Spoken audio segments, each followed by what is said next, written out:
मेरी सुंदरता की वजह से मैं अपने पूरे कॉलेज में प्रसिद्ध थी। लड़के मुझसे बात करने की कोशिश किया करते थे।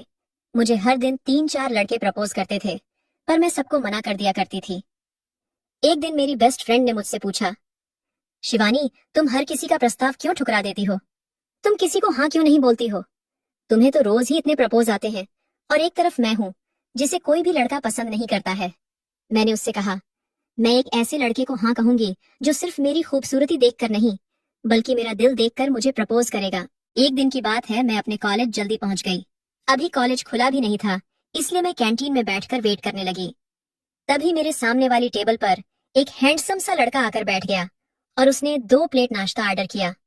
वह देखने में बहुत खूबसूरत था और उसकी पर्सनैलिटी भी बहुत अच्छी थी। मैं तो बस उसे ही देख रही थी और सोच रही थी कि कोई लड़का इतना हैंडसम कैसे हो सकता है। इसकी गर्लफ्रेंड कितनी ज्यादा लकी होगी। तभी मैंने ध्यान दिया कि वो अकेला ही आया है, पर उसने 2 प्लेट नाश्ता ऑर्डर किया है। मुझे लगा शायद कोई और भी आ रहा होगा, पर ऐसा नहीं था। जैसे ही उसका नाश्ता आया, वो मेरी तरफ देखकर हंसने लगा और मुझे नाश्ता करने के लिए अपनी टेबल पर बुलाने लगा।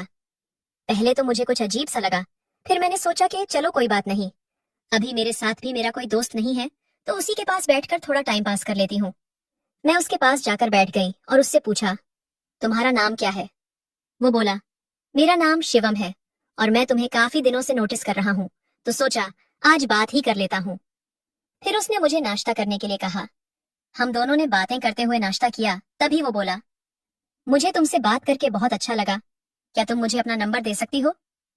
फिर हम दोनों और भी बातें कर सकते हैं। मैंने कहा, हाँ बिल्कुल दे सकती हूँ।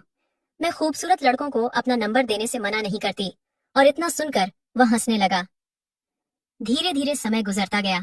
मैं और शिवम रोज बातें करने लगे थे और कभी कभी तो हम दोनों पूरी रात बात किया करते थे। मुझे भी उससे बातें करके बहुत अच्छा लगता था, पर दूसरी तरफ मौसा जी मेरे साथ अलग तरह से जुल्म करते थे। उनको अभी तक पता नहीं था कि मेरी जिंदगी में कोई लड़का आ चुका है, नहीं तो वो मेरा जो हाल करते वो मैं कभी सोच भी नहीं सकती थी। एक रात की बात है, मैं और शिवम बातें कर रहे थे। तभी शिवम बोला, शिवानी, मुझे तुमसे कुछ जरूरी बात करनी है। मैंने कहा, हाँ बोलो ना, क्या बात है? वो बोला, शिवानी, मैं तुमसे बहुत प्यार करने लगा हूँ। मुझे तुमसे बात करने की आदत सी हो गई है और अब मैं तुम्हारे बिना नहीं रह सकता हूँ। क्या कल तुम मेरे साथ डेट पर चलना चाहोगी? मैं ये सुनकर बहुत खुश थी, क्योंकि शिवम ऐसा पहला लड़का था जो बस मेरी खूबसूरती देखकर मेरे प्यार में नहीं पड़ा था। उसने पहले मुझे जानने की कोशिश की, उसके बाद मुझसे प्यार का इजहार किया था। एक दिन मैंने शिवम को अपने घर चाय पर बुलाया। मैंने मम्मी से कहा, ये मेरा बेस्ट फ्रेंड है और आपसे मिलने आया है। मम्मी भी उसके साथ खूब देर तक बातें करती रहीं। तभी बाहर से मौसा जी आ गए और शिवम को देखकर चौंक गए। उन्होंने मुझसे पूछा, शिवानी, ये लड़का कौन है? मैं उनका ये सवाल सुनकर बहुत डर गई थी। मैंने घबराते हुए कहा, मौसा जी, ये मेरा दोस्त है और मम्मी से मिलने आया है। वो मुझे देखकर गुस्सा करने लगे और वहां से चले गए। मौसा जी को यह बिल्कुल भी पसंद नहीं था कि मेरी जिंदगी में कोई लड़का आ जाए। मम्मी ने शिवम को खाना खिलाया, खूब सारी बातें की और फिर उसको घर भेज दिया। मम्मी को शिवम बहुत पसंद आया था और मैं ये देखकर बहुत ही ज्यादा खुश थी। जब रात को मैं अपने कमरे में सोने जा रही थी, तभी मैंने देखा कि मौसा जी मेरे कमरे में बैठकर मेरा इंतजार कर रहे हैं। उनको देखकर मैं थोड़ा डर गई थी। फिर उन्होंने मुझसे दरवाजा बंद करने के लिए कहा और पूछने लगे, तुम्हारा उस लड़के के साथ क्या रिश्ता है? मैंने कहा, शिवम मेरा अच्छा फ्रेंड है, जैसा आप सोच रहे हैं वैसा कुछ भी नहीं है। मौसा जी मुझे आंखें दिखाते हुए बोले, अगर मुझे कुछ भी गलत लगा तो देख लेना, तुम्हारे लिए बिल्कुल भी अच्छा नहीं होगा। मुझे धमकी देकर मौसा जी कमरे से बाहर निकल गए। मैंने मौसा जी की हरकतों के बारे में आज तक कभी किसी को कुछ नहीं बताया था, क्योंकि मुझे पता था कोई मुझ पर भरोसा नहीं करेगा। पर अब मैं शिवम से कुछ भी नहीं छुपाना चाहती थी। वो एक बहुत ही अच्छा लड़का है और मैं नहीं चाहती थी कि मैं उसको किसी तरह के धोखे में रखूं। यही सब सोचकर मैंने अगले दिन शिवम को सारी बातें बता दी। शिवम ये सब सुनकर बहुत गुस्से में आ गया था। इन सब के बाद मौसा जी भी मुझ पर बहुत ध्यान देने लगे थे।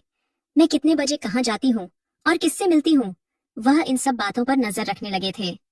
एक बार जब मैं कॉलेज से वापस आई तो मैंने देखा कि मौसा जी सोफे पर बैठकर मुझे घूर रहे हैं। उनका ऐसा रूप देखकर मुझे अचानक से घबराहट हो गई और मैं उचक उचक के चलकर अपने कमरे में चली गई। मुझको इस तरह से चलता हुआ देखकर मौसा जी को लगा कि मैं कुछ गड़बड़ करके आई हूँ। जैसे ही मैं अपने कमरे में पहुंची, उसके 5 मिनट बाद मौसा जी मेरे कमरे में आ गए। मैंने देखा कि मौसा जी आज बहुत गुस्से में हैं। मैंने उनसे पूछा, मौसा जी क्या हो गया है? वो बोले, तुम इस तरह से क्यों चल रही हो, जैसे कि तुम किसी और के साथ क्रिकेट खेल कर आई हो। तुम्हें पता है ना कि मुझे यह सब नहीं पसंद है।